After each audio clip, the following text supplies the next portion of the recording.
Hey, what's going on? It's Bacon. Welcome back to another Daybreak reaction video.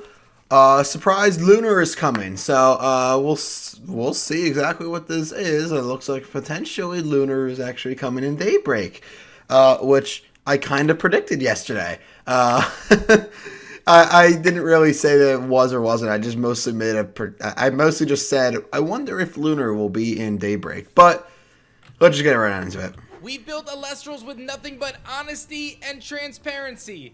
But I have to be real with y'all. I lied to you guys. Lunar is here. Is Lunar in Daybreak? That's a great intro. That's so far the best intro I think we've had. Time. Daybreak pre-orders open on July 12th. Let's talk about our brand new starter deck. Sorry about that.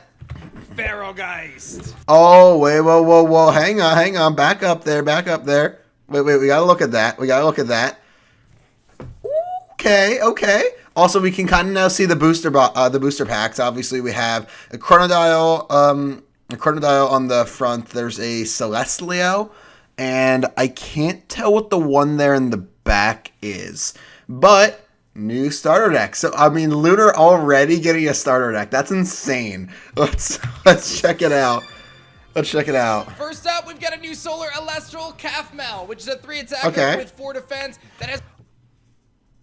Oh my god. So for anyone who did not see, A-Drive posted on Twitter today, Happy Hump Day, Elestrals, you need to reveal a camel Elestral.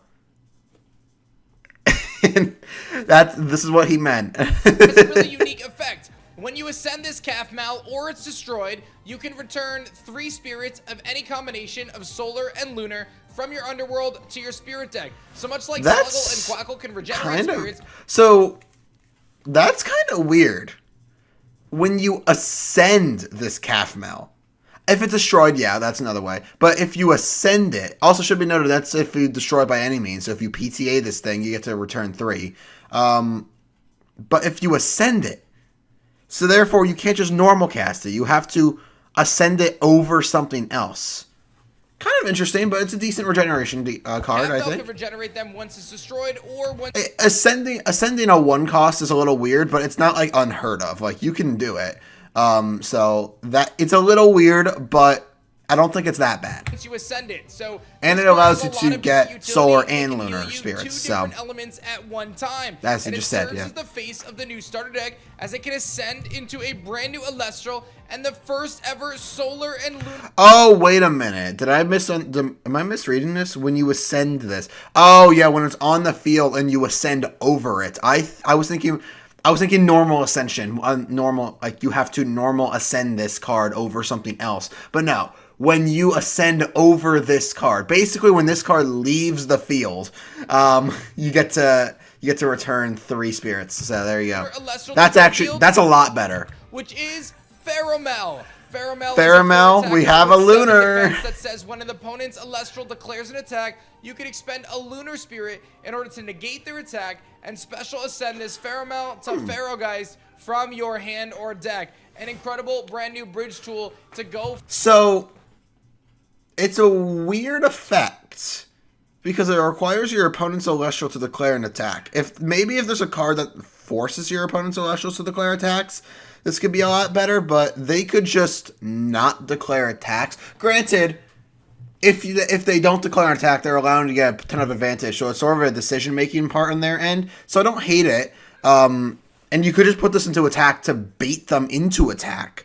So if you put this card into attack position, you could just basically bait your opponent to attack in order to get your Pharaohgeist. Let's see what Pharaohgeist is. Ultimately to the new Elestral Pharaohgeist, which of course is the highlight of the new Pharaohgeist. Is that a new subclass? Hang on real quick. Do I have my... I don't have my packet with me, do I? I don't have my starter, my how to play guide. That's what it's called. I don't have that on me. God, I don't know where I put it. That's kind of upsetting. Because I wanted to see, I thought I saw a new subclass in the card. It might not be new, it might be new, I'm not entirely certain. Pharaohgeist is one of my favorite. That already looks sick. The Elite Four is such a good artist, man. And not only that, the Lunar card specifically, that purple design, that looks amazing already. This is sick already. This is amazing. Let's read it. Elestrals of all A time. 9-3, 9-13. What am I talking about? One solar Elestral with 9 attack and 13 defense and an absolutely devastating effect. This Ferrogeist cannot be destroyed in Oh battle my and cannot be returned to God. hand by opponents or card effects. That means you can't simply power over it, and you can't return it with Shield of Achilles. Opponents must also expend a spirit in order to cast cards. This is unbelievable. What? Okay. To be fair, it can't be destroyed in battle. You can still, like, EQ it or rest on your laurels and stuff like that. You can PTA this, as an example. Granted, do you really want to PTA a 3 cost that costs you 4? And your opponent has to expend one to cast the card, so that's going to cost them a 5th card. That's going to cost them a 5th spirit. So, even if they do PTA it, that's a lot. That is a lot. Now, something I actually kind of find a little interesting. If this actually sticks on your field, and your opponent is thinking, well, I don't really have that many spirits to expend. Let's say they have like 7 spirits remaining. They're like, I'll have to cast a bunch of cards this turn. I can't just like expend all these spirits to cast. One thing you can do, weirdly enough, is actually Gorgon's Gaze it on your own turn to turn off its burn effect, and then start casting cards with, and you would only take 1 additional damage from doing that. It's sort of interesting. Maybe some people will play around with it. This card has a little bit of potential. So the weird thing about this Ascension line is kind of weird because it's kind of hard to get into the 2 cost. Granted, for the 2 costs, again, I'm already forgetting names because this is just me. Faramel, just the idea is that you're supposed to go from first ascension into second ascension, regain some spirits, and then wait until your opponent declares an attack, and then ascend into this guy. That's what you're supposed to do. That seems a little convoluted. No, I shouldn't say convoluted. It's not really that. It's not convoluted as in it's complicated. It's convoluted in the sense that it's not something you're going to be able to do every single game. It's an Ascension line that is situational at best. If you're in a position where you can force your opponent to attack you, or if there's a card that says it forces your opponent to attack you, or if there's a card that says, not if there's a card, or if you're in a game state where if you don't attack, your opponent's going to be in a very bad position. So like it's kind of forcing them by game state to attack, then it's fine. But it's more of a situational Ascension line. And they could simply just deal with the 2 cost before you ever get into the 3 cost. I can't imagine the 3 cost is that good to go into just due to how convoluted it is to get it out. If you are able to get it out, it's not that bad. If you're able to like normal ascend into this card, I actually don't think this card's that bad. I think this card has a lot of potential if you're just able to normal ascend over it. So for that reason, kind of excited for this. It's not that bad of an effect. Let's talk about it though. Which means that when Ferrogeist is on the field, every card your opponent plays costs 1 extra spirit to use, making Ferrogeist one of the strongest Elestrals we've ever seen. Now, I know I told y'all Alun was only in Daybreak so we can have the spirits ready for Shattered Stars, but that was simply untrue. And obviously, the Ferrogeist starter deck was the straight up lied to us. But you know what? It's fine because this is so far an amazing starter deck. Real secret that we wanted to reveal. This Elestral was too dang cool. Is there anything else though?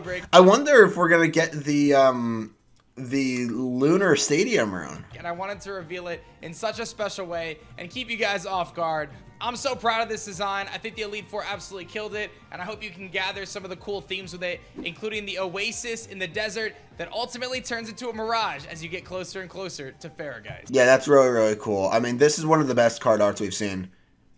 That's not even a lie, especially with the foil on it. Like this card is gonna look so good. It's also important to highlight a brand new subclass for Elestrals. Yeah, I knew that was new. I knew I had never seen that before. I knew that. The brand new Spectral subclass is going to encompass a handful of ghost-like Elestrals, including our brand new starter deck Elestral, Ferrogeist himself. While Lunar, Elestrals, and cards are not going to get their full representation in Daybreak, they are most certainly going to make a splash in competitive Elestrals because this isn't our only secret. Make sure you guys stay tuned for more reveals every single day as we count down until pre-orders open on July 12th. Pharaohgeist is incredible.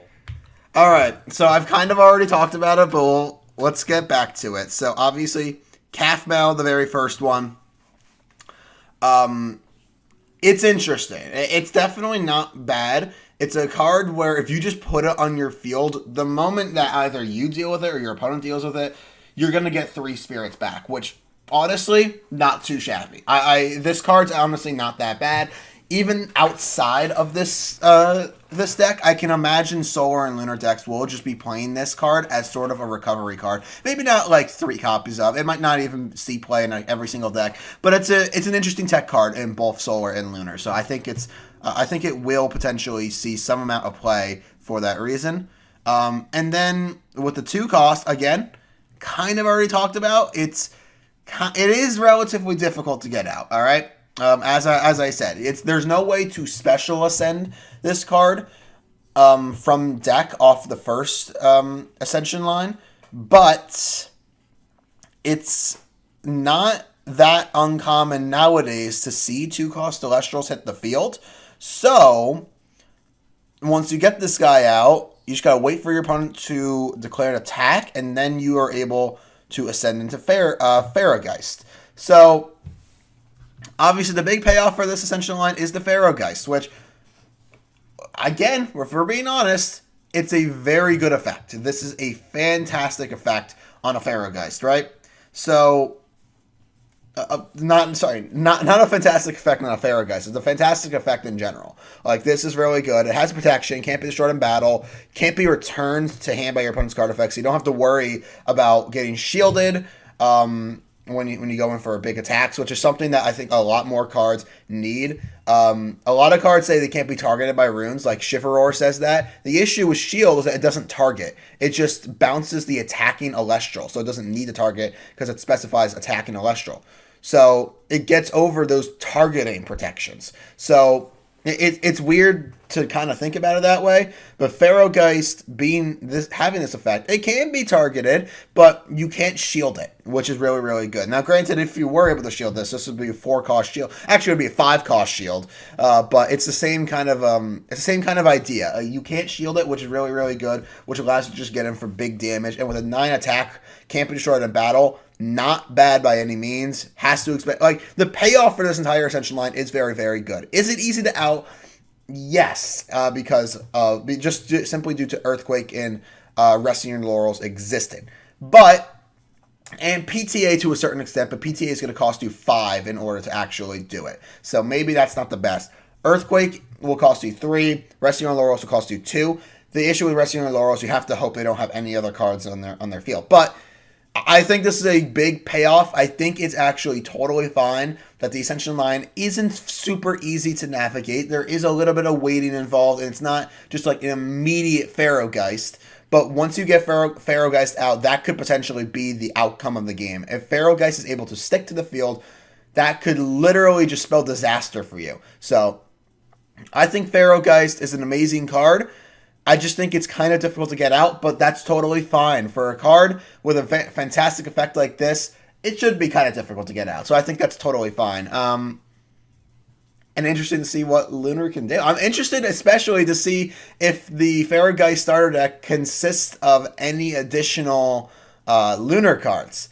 You'd imagine it would, but maybe not. There might just be a couple of Lunar cards thrown in here, but it's going to be interesting to see nonetheless. This honestly might be